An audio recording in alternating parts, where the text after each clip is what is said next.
privé de chauffage depuis les premières heures du jour ce samedi à Kiev, alors que les températures avoisinent les moins 10 degrés.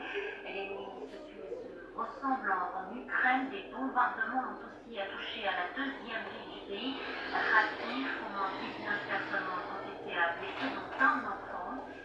Ces frappes menées donc par la Russie, le président Zelensky dénonce ces attaques et tient tout comme nous, ces missiles ne frappent pas seulement des gens, mais aussi la date des négociations. Natalia Tchana.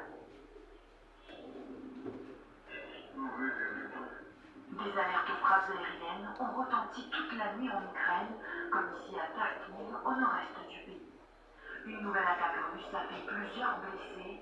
Les habitants ont entendu de multiples explosions dans la nuit de vendredi à samedi.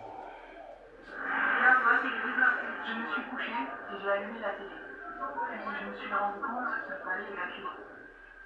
J'ai attendu, assise dans le couloir, en attendant que ça ferme. Vite, je suis descendue.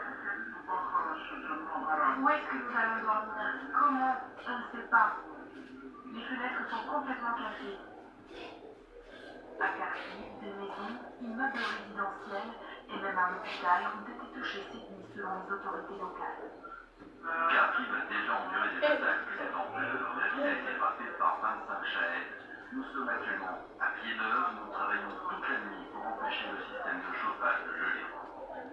Des milliers d'habitants se retrouvent désormais sans électricité et des coupures de chauffage un peu partout dans le pays par des températures glaciales. À Kiev, les bombardements de cette nuit ont touché 5 quartiers, provoquant des incendies et privant des milliers d'immeubles de chauffage, selon le maire d'Italie.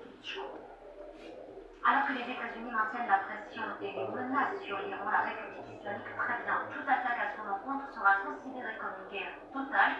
Certaines compagnies aériennes ont alors dans la foulée de ces déclarations annoncé la suspension de leur liaison au Moyen-Orient. Air France en avait fait de même, mais depuis la mi-journée, la compagnie aérienne française a fait savoir qu'elle reprenait des vols vers Dubaï. Access Simon pour les réactions à Téhéran.